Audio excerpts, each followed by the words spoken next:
Danes bi začela z branjem iz Svetega pisma, 21. poglavje, v katerem je veliko upanja za vse nas. In ga bom prebrala. Nato sem videl novo nebo in novo zemljo. Zakaj prvo nebo in prva zemlja sta bila izginila in morja ni bilo več. Videl sem tudi sveto mesto, Novi Jeruzalem, ko je prehajal z neba od Boga, pripravljen kakor nevesta, ki se je ozaljšala za svojega ženina. In zaslišal sem mogočen glas, ki je prišel iz prestola in rekel: Glej, prebivališče Boga med ljudmi. Kako raven z tega? In prebival bo z njimi. Kako raven z tega? Oni bodo njegovo ljudstvo in Bog sam bo z njim. In obrisal bo vse solze z njihovih oči in smrti ne bo več, pa tudi žalovanja, pitja in bolečine ne bo več. Zakaj prejšnji svet je minil. Imamo veliko obljubo in Bog ne laže. Lažejo novinarji, lažejo tudi zdravniki, lažejo politiki. Včasih lažemo iz neznanja, tudi mi. Vendar Bog ne laže. Bog je resnica. In resnica je tista, ki nas osvobaja. Imamo obljubo, da bo raj na zemlji, pravi raj, ker ne bo ne trpljenja, ne solz, ne vojen, ne bolezni, tudi smrti ne bo več. To je velika obljuba. Leta 1995 sem napisala eno zanimivo sporočilo v knjigi Iz mojega pekla v moj duhovni raj, ker sem napisala sledeče. Kmalu bo prišel nov dan. Kmalu bo prišel nov dan, ko človek bo spregledal in svoje zmote prepoznal, ki širi jih po zemlji vsaki dan. Kmalu bo prišel nov dan, ko Slovenec bo povsod priznan in prijatelj vsem živalim, ki potrebujejo zdrav in lep planet. Kmalu bo prišel nov dan, ko namesto zdravil in industrijske hrane spet jedli bomo le sezonsko sadje in sedeli na vrtovih brez tovarniškega dima. Kmalu bo prišel nov dan, ko zemlja bo resnično raj postala z domovi brez razprtij in lažnega sija in poslušali bomo spet petje ptic brez laserskega gramofona. Vsi mi si želimo zdravje, želimo si blagostanje, želimo si srečo, želimo mir. To je v človeku položeno. Ni ga človeka, ki ne bi si želel biti srečen, blagoslovljen, bogat, zdrav. In vendar trenutno opažamo, čutimo, vidimo, slišimo vse drugo, kot da je že raj na zemlji. In vendar imamo obljubo. In ta obljuba je obljuba in se bo izpolnila. Izpolnila se bo. Za tiste, ki verjamemo. Za tiste, ki slišimo. Za tiste, ki delujemo.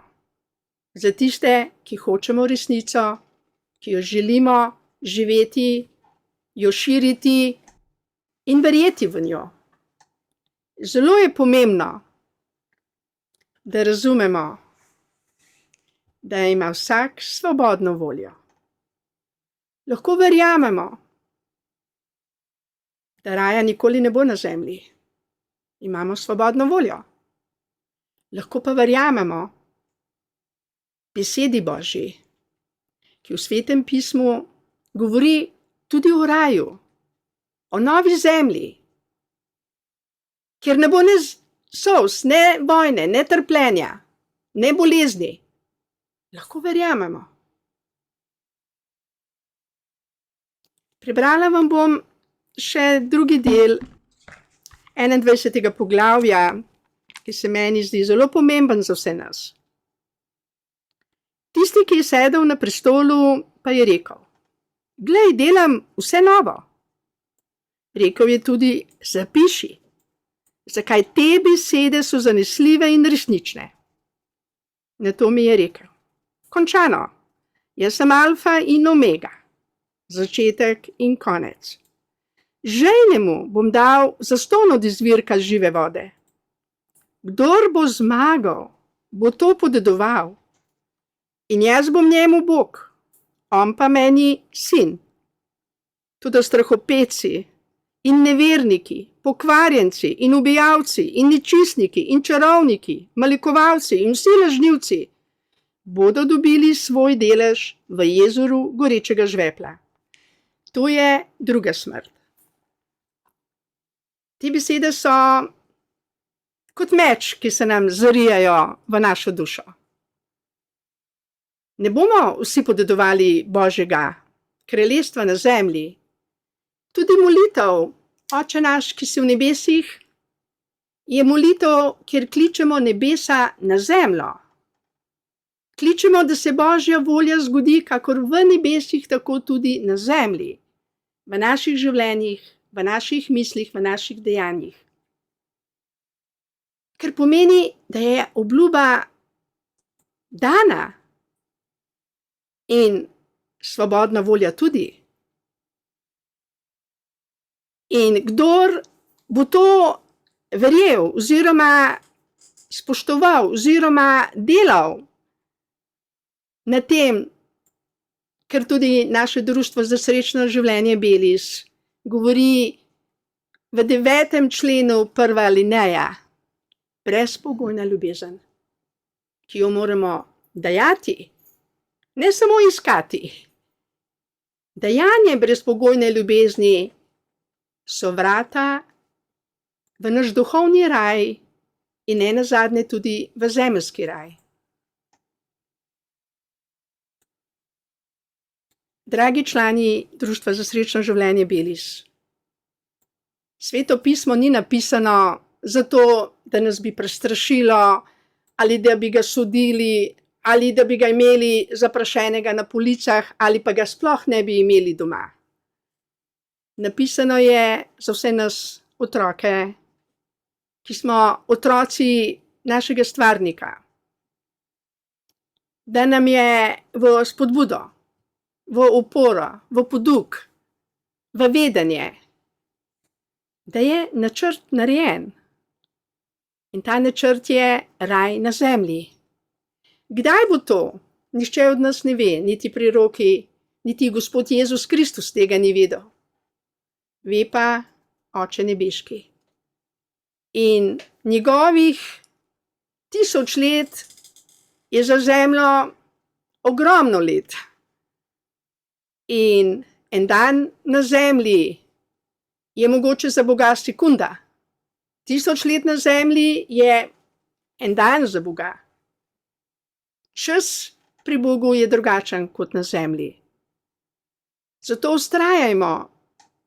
Vsi, ki smo se odločili, da bomo srečni že tukaj zdaj na zemlji, vztrajajmo z brezpogojno ljubeznijo, ki je edina, ki nam prenaša mir in radost, že tukaj, čeprav okrog nas divjajo vojne, so potresi, so težave, so bolezni, so prepiri, ločitve, marsikaj, ker nas lahko res prizadene in nam na en način odvzame to vero v raj na zemlji.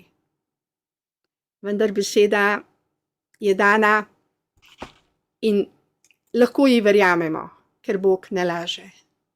Bog nam želi, da dokončamo to življenje v veri, v življenje, v raj, ne v veri v smrt. Ker smrt je nagrada za nevero, za temine, za jeze, za vojne, za laži, za prevare. Smrt je tudi obljuba, ampak za tiste, ki ne delajo to, kar je Božja volja, ki se ne trudijo za mir, za spravo, za odpuščanje. Vsak izmed nas ima še vedno možnost se odločiti za brezpogojno ljubezen do sebe in do bližnjih.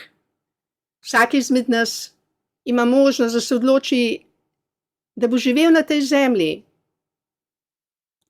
dobesedno v raju. In kdor bo verjel, bo tudi zmagal. Prebrala bi tudi en psalm, sicer 115, ki pravi v 16. vrstici sledeče. Nebesa so nebesa za Gospoda, zemljo pa je dal človeškim otrokom. To se pravi, vsi tisti, ki mislijo ali verujejo, da jih življenje čaka raj po smrti, bodo dočakali pač smrt. Vera v smrt prinaša smrt. Vera v življenje in v ljubezen pa daje mir že tukaj zdaj in odpira vrata za raj na zemlji. Toliko danes od mene in hvala lepa za vašo pozornost.